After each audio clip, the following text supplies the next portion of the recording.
Poetry night is a beautiful thing to witness, so thank you all for coming.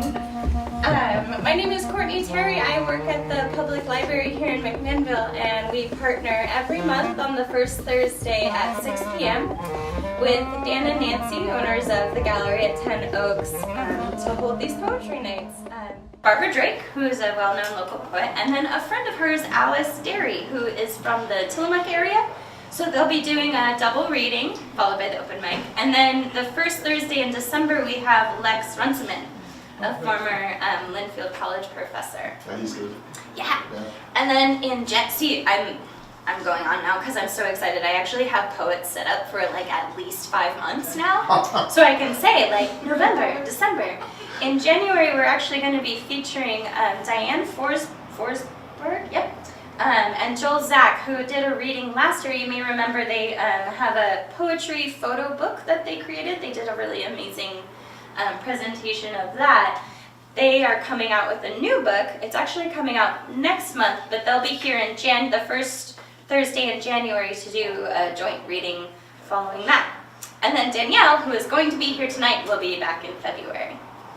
And April, William Stafford's on camp. Oh, I thought maybe this was a Halloween appearance. I know, that would be so cool. We could do it. But, okay, so just to fill you all in, that's what's happening tonight.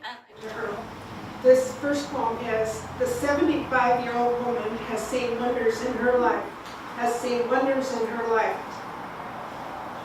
One was a blimp that flew over Cannon Beach in 1943, where I sat in the sand playing with my bucket and shovel. Overhead, a man opened a surprising door in the box below the airship. He leaned far out and waved, and I waved back at him. Another was a garbage dump with pigs. Maybe that same year, Father warned me to stay in the truck or the pigs would eat me up like a Cracker Jack.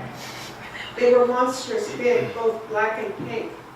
They rooted around in the truck as I watched them, and Father dumped our garbage.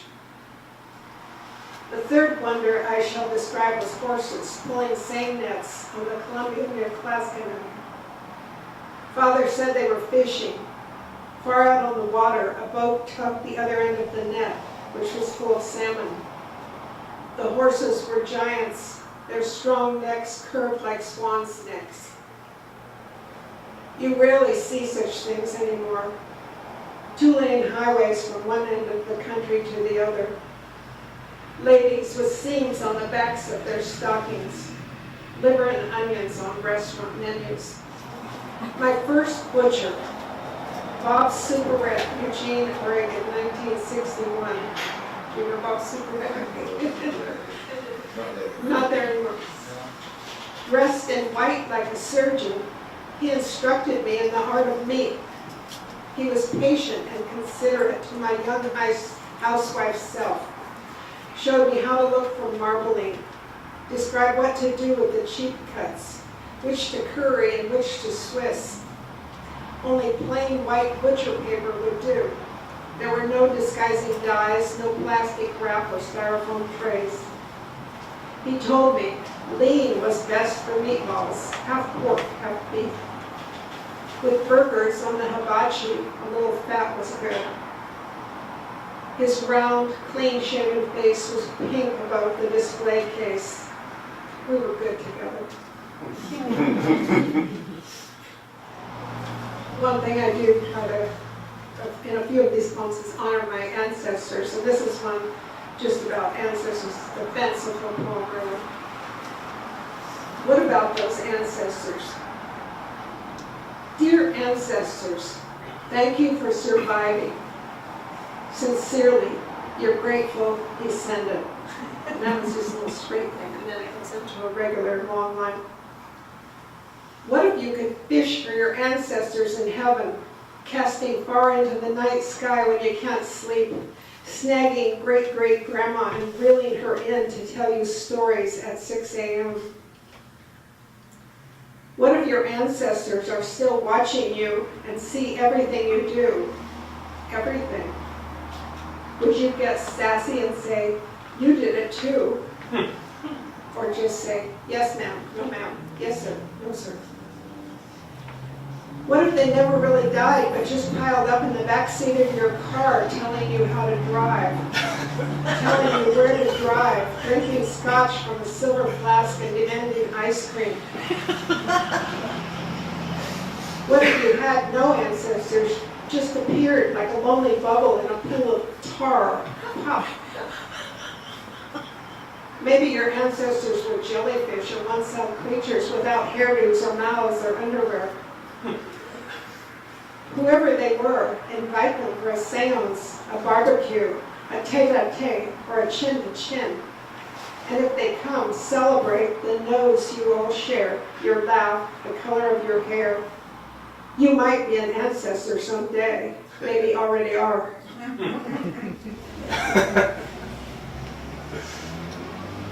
The piercing. Today I choose pearls and remember my friend Etta, who pierced my ears with an ice cube for an anesthetic and a sewing needle for an instrument. We weren't girls. I was 30 and Etta only slightly younger. A stay-at-home mother, I had a hunger for experience in some larger world, was restless, practicing my life without an audience. Why putting holes in my ears would make a difference is not entirely clear, but there were other things I did as well that year. About time.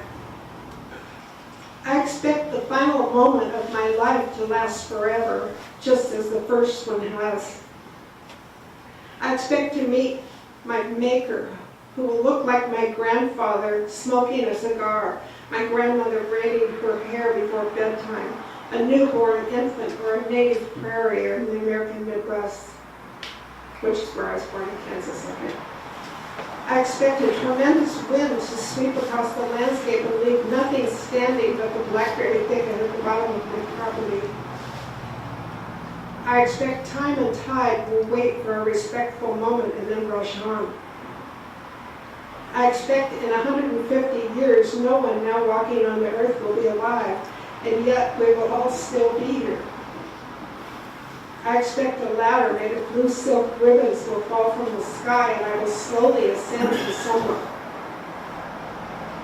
I expect my spirit to go on watching over all of you, being entertained and dismayed yet hopeful. I expect time is an illusion created by memory. I expect time to come to a stop when I die. The earth will disappear and the rain will not know where to fall. Result of that. This is the last one I'll read. Executive of my own retirement, I have a corner office with windows facing north and west. Bonus, adjacent kitchen. Outside, the road is sheeted with ice, no way to town. The sky is the color of pencil marks badly erased on newsprint. Brown hairs on the barbed wire fence show where hungry deer passed through last night. The old abandoned pump house leans like a drum, supported by bearing brambles of a wild rose bush. As ice melts, fog rises, the pasture barely visible past the driveway. The day dissolves like sugar in a glass of water. Sometimes memory is like that. Outside at the bird feeder, sparrows give way to scrub jays. I remember mornings I rose, drove to work, came home tired at night. Day by day, the road, the job, the place, it all became familiar. I straighten my desk, read mail and look out the window, make heartfelt resolutions for a new year. There's much to be done.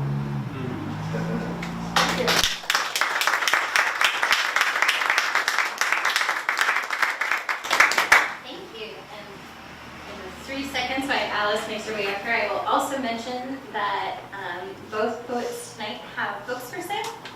So please buy one. And Alice, thank you. Thank you.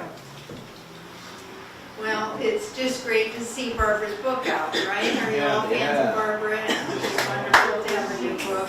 Yeah, yay. Really wonderful. Well, thanks everyone for coming out tonight, and I'm looking forward to hearing your poems. And I'd like to thank Courtney for getting this all arranged. It was so nice of her to invite us. And I'd like to thank the gallery, which is a beautiful place to read poems, right? Yeah. So Barbara and I have a really long history together, and my first book and her second book were put out maybe, we think, in 1986, and that's how we got acquainted. And it was by Bright Bush Books, run by James Anderson. It was quite a character. And so I still remember when I had my first reading for Stages of Twilight, and that was my very first book. And he said, well, you've got to meet Barbara Drake. She's really wonderful. And so that was true. Bill, who's Barbara's husband, says that my poetry is just way too grim. When I say, well, did you like the reading, Bill? He said, well, yeah. So this is Hunger. Sunday mornings in childhood, rising early for scant toast and chocolate, she was handed words, 2 services, and an hour of Bible study to blunt the sharp rise of her hunger until it dulled to a steady hum of want.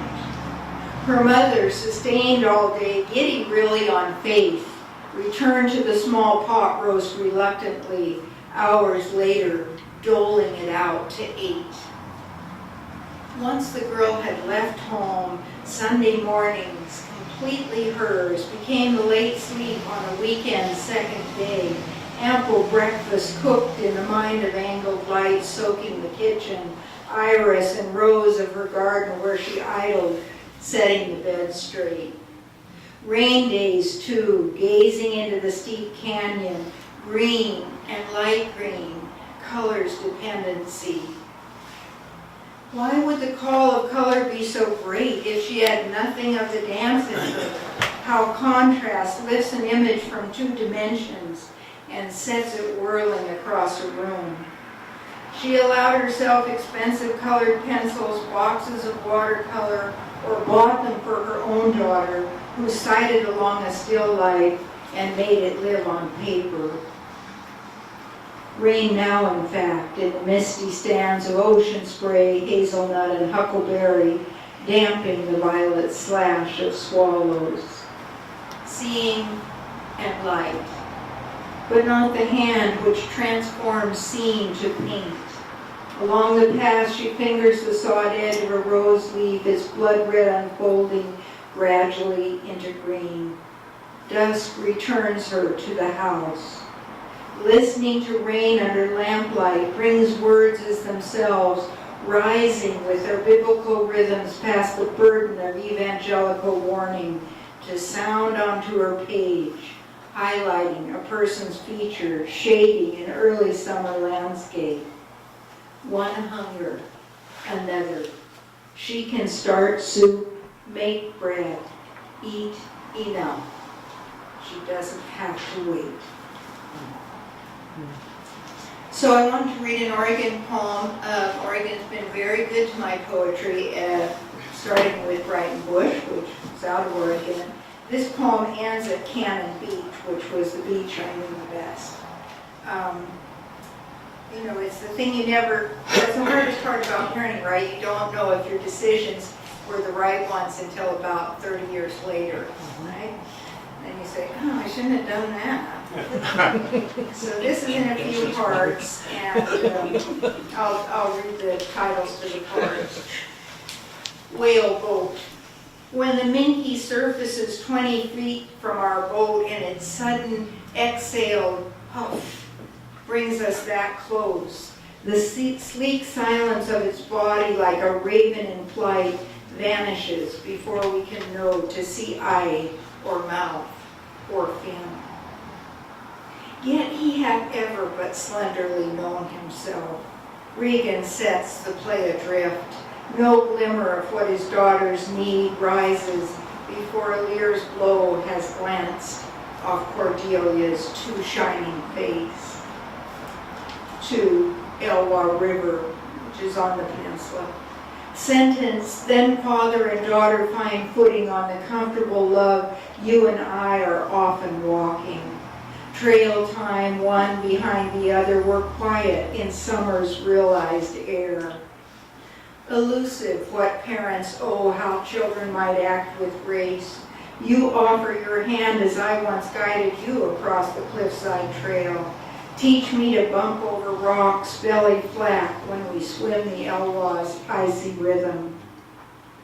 None of that pinned down in the 3 hours Lear's people staged their heartbreak. Edgar, the fool, Lear, stripped to their underwear. Naked madness. We hide our eyes. 3 peninsula beaches. 2 grays sprouting just beyond Whitewater at Shai have us sprinting to keep them in sight. Only that. The 100 yards of deep which separate us from them, as necessary as the fog Minkies flash through while we stare from Kalaloch. An osprey hovers along Yellow Bank's crescent, poised to plummet, then pulls up from the waves into shore spruce, back and forth until light ends. A willing patience Lear learns. Sing and tell old tales and laugh, taking upon us the mystery. His words. The wind moans once, rising into the day's rare sultry heat. From the west comes gathering cold. 4. South to Oregon. Summer's end, we stroll arm in arm on Cannon Beach. I was a child here, my memories too scant to please you. We marvel the hundreds of seabirds crowding their nests onto Haystack Rock. I try to say enough. How can the mother cormorant teeter too on the ledge her chicks fill, their beaks scavenging hers?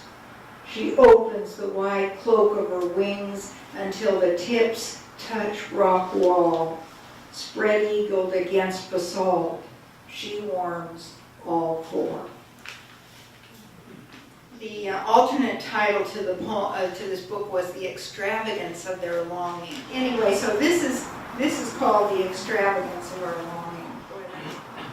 To give thanks for a plague's end, they quarried limestone from nearby hills, raised their temple where this beside gave way. All day we climbed from the sea on switchbacks carved hillside to creek bed into untamed Peloponnese. No guardrails. Our bodies unfold from the car to face the streaming wind of late afternoon. September trees flame against the blue. What confronts us is a huge tent, sheltering these fragile remains from frost heaves and acid rain. We duck under thick guy cables, step into the dim hush of a space once Apollo's, built to greet the sun. Apollo was just with us at Olympia, his hand draped companionably on the shoulder of the sculptor who made him. Here he lost his human form, abstracted into the 1 Corinthian column. Their God escaping them, his carvers let their marble capital sprout leaves. Even darkened, even missing the inner repetition of Ionic, this massive golden rectangle, perfectly fluted Doric, overpowers. No place for us to stay as the sun slips toward ocean. We linger outside in the warmth released from heaps of sorted stone, then let ourselves be drawn once more into the windless quiet. 2 millennia have dissolved this belief and its gods, yet these columns stand at the edges of the surrounding sanctuary built by pilgrims, small depressions, reservoirs, shelter crocus, spreading their bright invasion into the sacred. Like the builders, we want to feel God's haunt this sun-struck refuge, but it's the temple which holds us, the extravagance of their longing, unmistakable among its ruins. Okay, 2 more poems. I'm going to I write a lot of poems about family, and I'm going to read this one from my father. So this has a little epigraph from Hamlet. The rest is silence. Called A Feast. This morning he catnapped, waking to stare hard into the silence. Betty, he began, where is she, Betty? He can't remember, Mom is dead.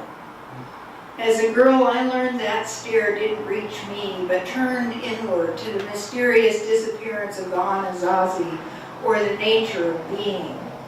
Nothing about our ontology. He shifts in his chair, and I straighten from weeding strawberries. He starts over, always a point outside us. I know these trees. His true daughter, I test him. Which ones? That cedar, the madrones, sword ferns is all that comes. I squint into the sun, remembering how much farther he can see. 100 yards away, lush clumps hold the bluff. Betty, will she know where we are? When I answer most likely, he drifts on, you're a good gardener here in the valley. He means the Willamette of his childhood. Now I'm asking, remember the summer we visited Grandma, picked strawberries to get gas money home? He answers, I taught you how to garden. That was later in Montana. He spaded up the prairie as if it were loam. You take care of the rest. From dying sods I shook the soil, fruitful only in symbiosis with its native grass. When our February sun drops, Dad begins to shiver. I feel wind across that rattler country, killing the gardens. We go in. Betty, where is she? He pleads. I distract him with apples, naming as I cut. Burgundy, winter golden, king. Why to feast, he says. I ate them with great deliciousness, the way he always wanted to christen an event. I don't know what we're made into, he adds, eyes on me. A good question, I answer. He scowls. And thank you also for your wonderful listening. Too late this December morning, wrapped in my robe, I drove that mile until trees opened a field. Pink shawled the horizon, stars faded, along with the comet's leavings, a ghostly shower after its fiery meeting with the sun.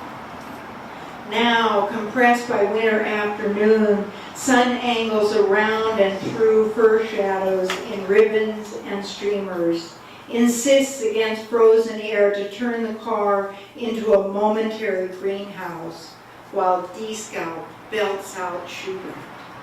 Already brimming with light, my caravan spills over, his huge middles and lows building to sudden quiet when he reaches those rarefied high notes. As if he's bumping against a limit he refuses, just on the edge of the grieving world, setting it to spin again. Briefly close, the comets zooming into the universe, never to return. We children of this star tell our similar stories.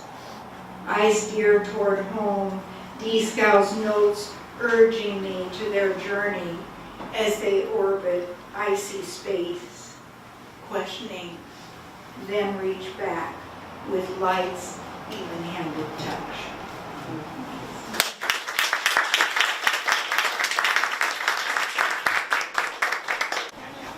Thank you, Alice, and thank you, Barbara, both for reading.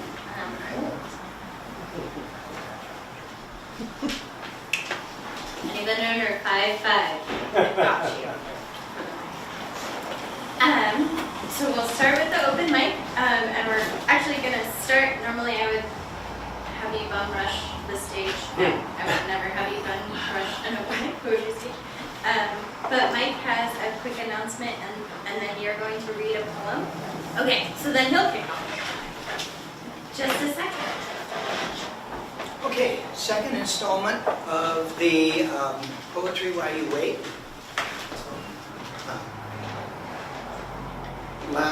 Last month, we made $130. This month, well, we had a lot of fun, but we can give the library $80 for the adult program.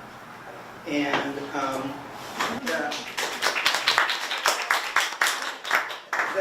poetry YUA is going to be on the 19th of this month. It's the third Friday, third wine walk in McMinnville. And you're all welcome to come by. It's a fundraiser. Lucy reads, Bruce reads, me, and we have a lot of fun. And what I'd like to do is if somebody would like to come and do some improv, basically the way it works is somebody comes in and says, Lance has arrived. Lance walks in. And walks in, and they want a poem like that. With that as the topic. So we're right up against it, and it's they come back in an hour and they get a poem. So What is this? Because I don't understand what it is. it's poetry while you wait. I got the idea from some poets in Chicago. Okay. Basically, we have a table, a wine tasting on the third Friday where they do wine walk in the art walk. Come in and say, I want a poem about riding a bicycle. Oh, And then we say, who wants that? And we write it, and when they come back, and I'll read a couple here. okay. We use typewriters. Yeah, we have typewriters. And where? It's at Ransom's, which is right next to Nick's. Oh. Nick's, and then there's Ransom's tasting room and the daughter's Yeah. thing, and then we sit up there, and we're there from 4 to 8, and it's a lot of fun. The other thing I wanted to announce is Paper Gardens. Barbara's been a judge many different years. It's time again, and I have some applications, so if somebody, I'll leave them over here, and if somebody would like to apply to Paper Gardens, it's a contest that is a 26th year now, consistently 26 years. A county-wide writing contest that County- accepts both prose and poetry. And All adults and ages. children. Okay, this is a poem. We go to Newburgh and to buy fish. They have a nice fish market there. And there's a lady there that I was talking about the improv poetry. She says, it's my 30th birthday. Would you write me a poem? Oh. So it's like, oh, okay. So here it is. On the cusp, a meditation on turning 30. I live in a world of distant digital connections. A world on the cusp of loneliness and new relationships. I live in a powerful, wealthy empire, an empire on the cusp of decline or strength. I live in a culture of turmoil, a culture on the cusp of losing or finding its soul. Each day flows into yesterday as it approaches tomorrow. From the day I was born, I'm approaching day 10,866. My first 3,652 days I was forming. From day 3,652 to day 7,214, I was transforming. By the age of 20, I looked fully formed, almost like an adult. Yes, these last 10 years, I've been at my strongest. I'm in my physical prime. I've asked questions. I've learned lessons. They say it takes 10,000 hours to practice to become a master of a skill. Does it take 10,000 days to become an adult and decide who you are? Then I realized I'm always on the cusp of letting go for a fixed form, or settling for a fixed form, or on the cusp of a becoming and renewal. The next 10,000 days are full of promise and mystery. One more. And this one is something I do. This is a poetry in dialogue, I guess. Patron at the beginning. My cell buzzes. I pick up. Where are you? Lee's voice soft and reasonable. I'm at the beginning. I'm honest. You're on your way home? There's the edge of the trained prosecutor. Not exactly. I stay humble. I sip my coffee and wait. Then the move to the exhausted persona. What the hell? You're always in the beginning. True. Long pause. I get it. Lee's voice lightens with recognition. The beginning is a bar, a bookstore, a bakery, which hosts open mic for poets and musicians. Wednesdays, poets come up to the mic and read. Occasionally a bongo, or a bass, or guitar fills the spaces between the words. I sense their feelings. Thursdays, Kallstrom sets up the piano and improvises. After a tune, Gary steps in with the bass. Jean Ann limbers up her guitar and they jam. Within the spontaneous sound of trained musicians, discovering the ins and outs of a tune expands being alive. There's no place I'd rather be. Come home when it ends. Lee hangs up. We all need to be at the beginning of who we are. The end will come soon. Who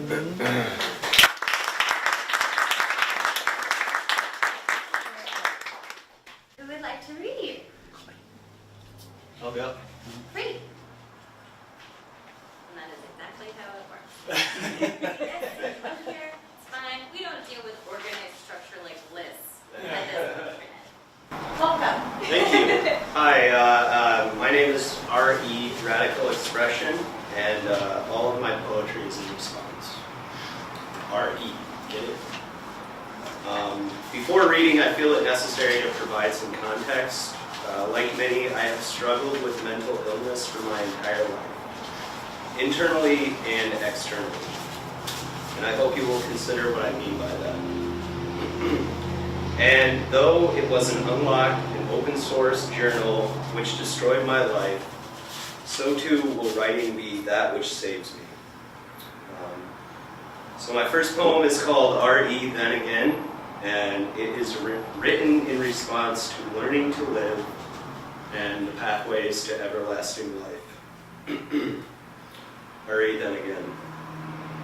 I have seen my fate, but it is the fate of all, though the times do change.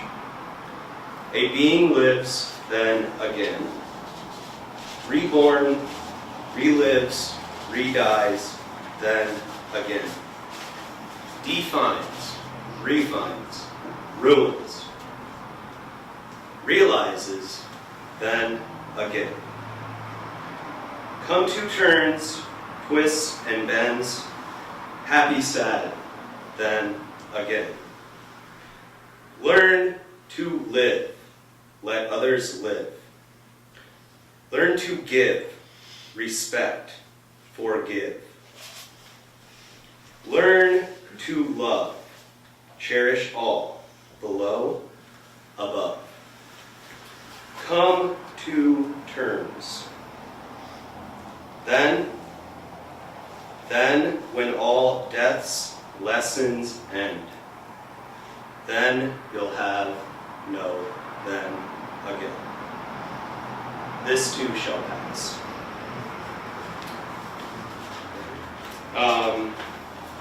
And before reading my second piece, I feel it necessary to provide some definition. I have to define before I refine. So the definition of radical is relating to the root of something. Of change or action, it affects the fundamental nature of something. To be radical is to be far-reaching or thorough in your application. Expression is the thought, or is the process of making one's thoughts or feelings known. It is a collection of symbols which jointly express a quantity.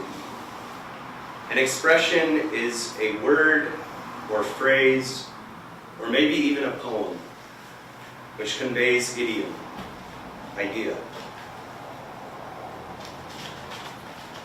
So without further ado, this is called RE Mission Statement. 1. The collective body is all that is material throughout the universe. Therefore, I will protect and preserve the collective body. In doing so, I will aspire to omnipresence. I will see, I will sense. 2. The collective mind is all that is conscious throughout the universe. Therefore, I will precipitate and enlighten the collective mind. In doing so, I aspire to omniscience. I will know, I will be taught. 3. The collective spirit gives life to all that is. This is an act of love, pure love and radical empathy. Therefore, I will practice universal love and radical empathy. In doing so, I aspire to omnipotence. I will do, I will find strength. All which is must be considered expression. For all that exists are a collection of symbols that jointly express a quantity. Therefore, as a creator does, I will aspire to radical expression. In doing so, I will honor and be in light of that which is. Furthermore, I will aspire to that which will be. So this has been RE Mission Statement by RE Radical Expression, and remember, you can't spell free without RE. Thank you and good night.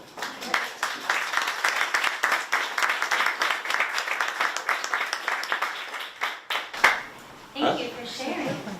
Christopher? I haven't decided on you too. Yeah, I saw you first, so you're here. But I can get a second. Who would like to read after Christopher? Oh no. There are like 4 of you. Okay. Now I'm rethinking my list idea. We will get to all of you. I would like to beg the indulgence of any non-cat people in this, otherwise because on September the 19th, my very favourite, most loved cat died. Oh. And I want to recite a poem which I made for him in happier times during his life, in his honour and in his memory. His name was Muffin, which many people think is a name for a female cat, but I always thought it fit his personality very well. And he was a buff-coloured long hair, and just an American farmyard mix. But when I looked at the pages of breeds of cat in the cat encyclopedia, the one that I thought looked most like Muffin was the Siberian forest cat. So I would like to imagine that maybe in his disorganized and chaotic ancestry, a Siberian forest cat had contributed a packet of DNA which resulted in Muffin. But I don't think you have to assume that. It's just what I like to imagine. So that's the reason I mentioned. That's the reason I mentioned Siberia in the poem. So here we go. In memoriam honoremque Muffin Dolman, 6th of April 2005 to 19th of September 2018. There was never an animal half so fine as this furry, buff-coloured Muffin of mine. Though some of his ancestors came from Siberia, none of them could have been very much furrier. Nothing can equal the speed of his paws, nor their skill in turning the doorknobs on doors. The soul's true window in cats is the tail, for his eyes two-way mirrors serve just to survey. When he held his tail high, like a feathery banner to show he felt social and on his best manners. No unbiased eye could help taking a shine to this very old buff-colored muffin of mine.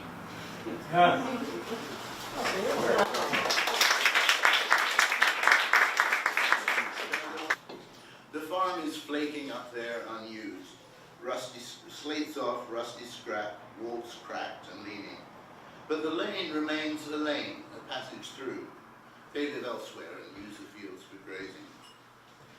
This is where we saw the polecat once. He was just sitting there.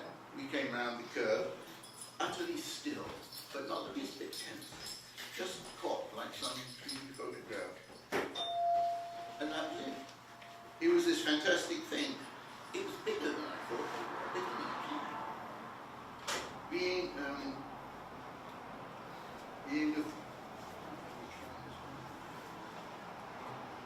Being a feral predator here, where nothing is uncontrolled, social use is existence's limit.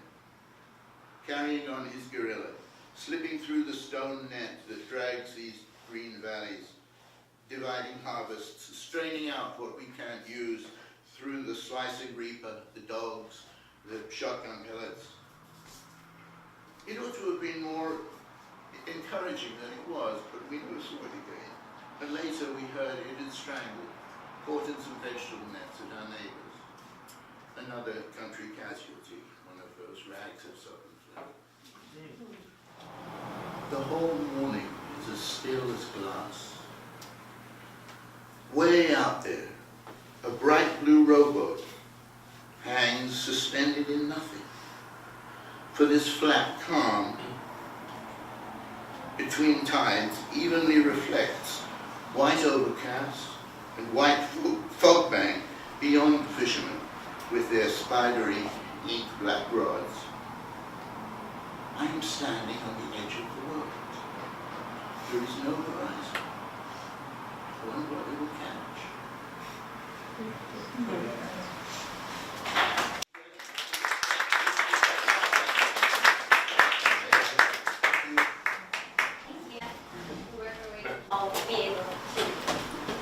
Hi, my name is Dave. I'm a teacher over here at Dunaway, and so I'm working on this book called Holmes from the River to Classroom and Other Sacred Places.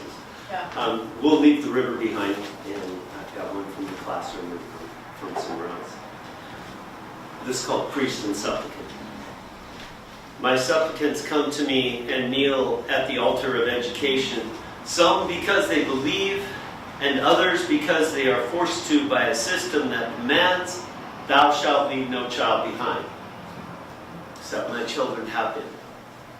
They are the stragglers, the inept, and they have been reduced to initials: ADD, ELL, SED, SOB. And I, like an inept priest, rise and haltingly deliver the liturgy, not because I don't believe in the power of reading and writing, but because I truly believe in the power of parents and peers to corrupt. And I wonder if the gospel that I preach is enough to set them free. So I have rich in grandparents, and I lost my last one about 6 weeks ago. And this poem reveres one of my grandparents and is inspired by Shane Kowalski. I get his name wrong, but he's the poet that I want to be when I grow up. And he wrote this poem called To This Day. If you want to look it up on YouTube, it's beautiful. The line in there that says, "If you don't see yourself as beautiful, get a better mirror." So this is called Broken Mirrors. She lives in a hall of broken mirrors like some funhouse freak, each fragment set to reflect a distorted picture of the whole. The bathroom fragment is skewed to reflect white hips. No matter what diet or exercise plan she is on, and she believes the plastic-mounted frame that continuously labels her fat. The one in the kitchen sits next to the frame of her mother and constantly tells her that her house is not clean enough, that she is not a good enough cook, and that her napkins are not the right decor for this season.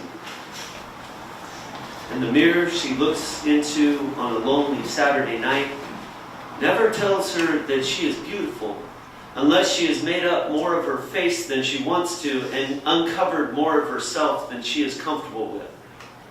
So she convinces herself that this one loves her, though it never focuses above her chest.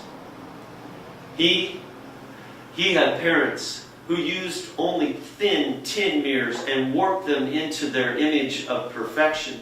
So now he bends like a contortionist and has no real idea who he is, attempting to comply to unreasonable expectations.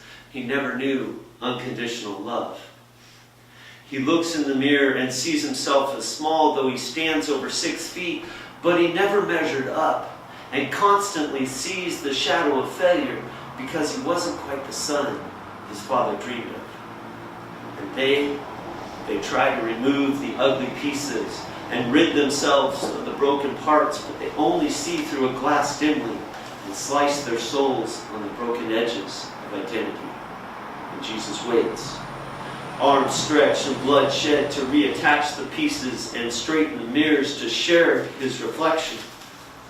A mirror that sees beyond the scars and scratches of this world to the perfection of what we will become. The beauty of brokenness. Identity anchored in nothing so temporal as a career or fading good looks. She is one of the most beautiful women I have known. At 93, she is so bent by age that her forehead nearly touches the cane she walks with. But her smile can light a sanctuary. And one touch from her gnarled, arthritic hands can warm the coldest soul. She is immune. Whole in her weakness, she is glory reflected, and I am her legacy. A great-grandson, blessed enough in time to sit at her feet and see Jesus.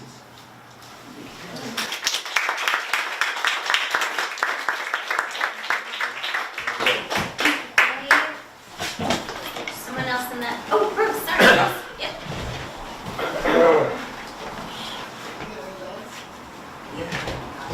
Yeah, this is definitely an interesting fellow that walked into the wine tasting area, and I think he knew that we were all about writing poetry on demand, and he demanded one. Yeah. Bruce, can you step forward to the mic a little more, honey? I can't hear your voice. His request Thank you. for a poem was as follows. Lance walks in. And I said, I got it. Hey, did you see that? I believe the moment was a rare opportunity to touch the greatness that lies just below the surface in each of us. And especially, more so, in a select few who come walking in, no wait, not just walking, striding, yes, great big galloping steps, the kind that shiver the timbers, the kind that rock your world, the biggest, the best, the forever fabulous, profoundly proud poetry in motion, the kind that burns when you read it. And brother, do I ever smell smoke? I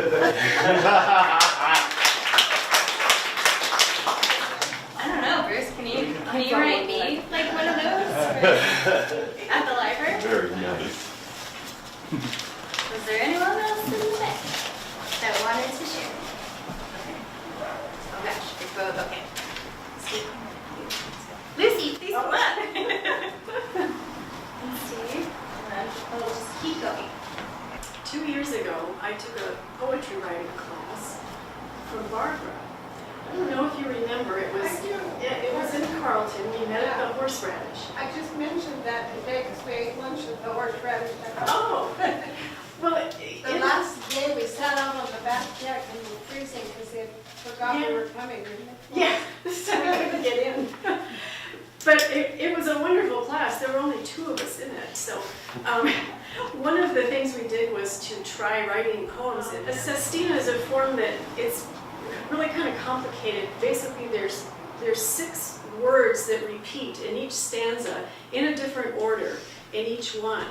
And if you really want to try to drive yourself crazy, write a sestina because it's quite an experience. You have to pick the right words. You have to pick the right words, and if you don't, boy, you're screwed. It's just, Anyway, so this is my sestina called Summers with My Grandparents. I'd wake up in my mother's old room, painted blue, listening to bird songs I didn't know. I'd wonder what the day would bring. Riding in Granddad's Mercury, children silent in the back seat, the hum of new tires.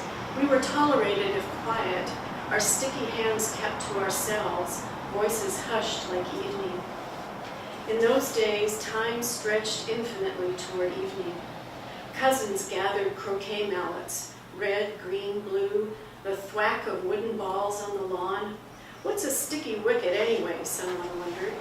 It seems as though we would never tire. Hours passed, disregarding the porch thermometer's rising mercury. Staring into the night sky, we hoped to see the Mercury rocket orbiting the Earth, our great hope for an evening up of the space race with Russia. Parents asking, "Aren't you kids tired?" Grandmother in the kitchen, drying dishes in her blue chambray apron, putting away the Wonder Bread for morning, wiping up counters inevitably sticky. Always the air heavy with humidity, sticky, yet days passed as swiftly as the messenger Mercury. Where did my brother and the boy cousins go, I wonder? Who would be the first to see the evening star? My cousin Wendy might show me her new blue bathing suit, 2-piece, before my pesky questions made her tired. Sundays were church days. Hating my attire, the endless sitting in starchy dresses, I put sticky cold cream in my hair, dumped the bird bath over my blue Sunday dress, sabotaging the need to ride piously in the Mercury, gloved hands folded in my lap, morning prayer or even song, hopelessly awaiting the divine wonder. Years pass. We turn up the transistor radio to hear Stevie Wonder, the Beatles, then the protest songs. Granddad goes out to the porch to retire with the Reader's Digest. His solitary day becomes evening. The motto for his war might have been, "Screw your courage to the sticking place," and he did. Now grandmother soothes him through mercurial dreams of demons as black as the night that fades to blue. I wonder about those days, as elemental and fleeting as Mercury. Memories whirl like tire swings, hard to make them stick. Strange how I feel blue, like when day collapses into evening.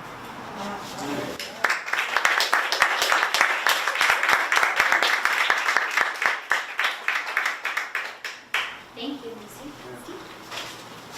And then Patrick, and then Patrick. And I got out of work in time this evening to run home and look through some files, and I picked this because it's sort of seasonal, seemed appropriate. The smell of leaves. Her coat was browns and yellows and reds in big squares. A felt beret, orange, hid the tops of her ears. "Cold?" she asked him, pulling her front door closed. He'd thrown on an old sweater the color of fog, the knit as open as chainmail. "No," he answered, head down, hands in his pockets. Without touching, they walked 5 blocks to the park, the sky above a hard blue, like some stone, lapis maybe. At the entrance, they skirted the big fountain drying out, circled the swings, headed for the merry-go-round. In front of the log fort, she kicked a pile of leaves. "Oh," she said, "that smell. What does it make you think of?" "Dust," he answered, shoulders hunched into the weather, "or dryness. Dead leaves just smell dry." "Not to me," she said. "To me they smell like fun, like all the colors of fall." He shook his head. "Dead leaves are brown, too late for fun. Bye-bye, all gone. She slipped her arm through his, hugged it to her own. I think the colors are still there, she said. You just have to work harder to see them.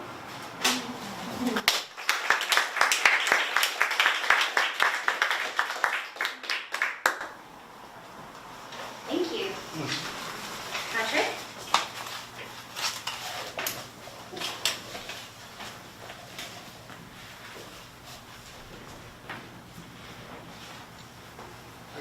I'm not a poet, but I appreciate the effort that goes into it. And I'd like to read something that was recently written by Marge Pearson. How does it end? From Guatemala to El Salvador, Honduras, they travel overland with little, with nothing but hope, out of terror, from rape and murder with daughters and sons, babies they hope they're carrying to safety. They believe the old promises, here you will be safe. Here there's work no white American wants. You'll save to save family members. This will be a home forever. Here you will not cower in fear. They cross and are treated worse than thieves, shoved in overcrowded camps, into cages like dogs no one wants. Here the children they fled so far to save are ripped from them, penned like sheep, alone in crowds, crying, confused, terrified again. Oh, Emma Lazarus, could you see, would you recognize this country? France, you must take back that lady with her now extinguished torch.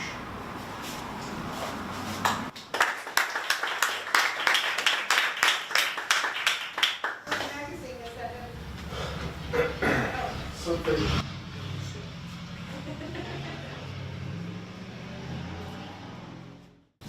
This is the second installment from my piece called The Kegger. As a little recap for those of you who didn't hear me last month, I introduced a few characters. One was Johnny Doss, who's everybody's friend. Lila Moore, a dancer who has a knife strapped to her thigh in case anybody wants to touch her. Big Dan Roberts, who's the protector of all things innocent. Billy the Zip, who's the master of the keg. He also has a big blue lake, courtesy of his girlfriend Patty, who really wants phone wheels in Bruce Bay. Scotty Jack brings all his gifts to Saturday night, dropping his pants for the third time, confident his ass is worthy of another look. Lila looks. The boy has curves, flesh as sweet and creamy as a rose. Shadows skirt his every hollow like summer clouds. God bless nature, from the dust of harvest to the drop of a leaf, from the moo of the barnyard to a dimpled ass. Even Big Dan blushes, raw as peeled turnips. The oak fire thumps and sprays light. Embers streak past stars as the night unwraps. Lila shudders to the bass notes, 4 beers strong. She raises a flag to the junkyard mess of her heart and waits for the buzz to roll down her spine. Holy Pete preaches from the Old Testament. Back when God was God and not some hipster with a man bun who wipes away every tear, then sends the sinner back out to play again. He mops his brow with a hanky soaked in olive oil. A little gloss helps to reel in the crowd. Some Barnum and Bailey. The plagues of Egypt. Moses was no fool parting the Red Sea. That's drama, and drama plays. Pete's working on a miracle, calling for belief, fervor, praise. Once his balls drop and his voice stops cracking in chapter and verse, this will all be so much more powerful. Behind the croak, he's always been more than a boy. Polished for the pulpit by his Uncle Joby, 7th son of a 7th son, chewing up sinners before he got his permanent teeth, despite the command to send them all to hell, like he likes his classmates. There's a wife among them, maybe that one with the legs that go all the way up, or the dirty blonde with the twitchy hips down in her 5th beer. The Bible is big on numbers, big on judgment, sometimes mercy. He tries not to be so harsh. A man might have to forgive the woman who's going to bear his 7 children. A Mustang bounds over the ridge. baby blue and slick with wax. No whisper of notice, but the boom of thunder, the rumble of her horse's shaking bones. The girl, no matter the gravity of decision, the stirring in her belly, still a girl, guides her mount down the dirt track and drops the reins. She's hardened to her welcome, the wonder and the awe, the distance that never closes. Oh, if they could touch her, own a patch of her skin. Her name rises like a prayer, Marie Angelique. Christ, could her daddy have done more damage? Calling on the Archbishop for her baptism, a Mustang for her 16th birthday? She's not giving up the Mustang. She'll miss the Rottweiler on the porch, the flower beds lined with tripwires to keep the boys away. Jesus, Daddy. Summer camp with the Carmelites in the south of France? As if being his daughter wasn't cloister enough. The heavens had their say when this girl was hatched, gave her power she still doesn't understand. She flips her ponytail and sets off a stampede, smacks her lips, and 1,000 ships set sail. Watch the towers burn, seas roil. God knows what would happen if she went. She didn't ask to be drawn like this, bodied by Jesus H., skin that would shame a pearl. The boys gape and forget to breathe. Songs become limericks. Johnny Doss wipes the drool from his chin. Someone mutters about how she's a screamer, as if anyone could get close enough to know. They know that Daddy's the sheriff.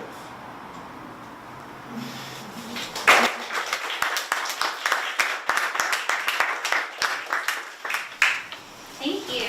Do we have anyone else that wants to share?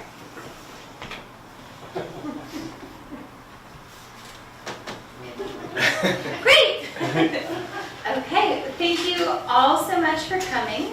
We will be back here next month on the first Thursday in December, which is the 6th. Thank you.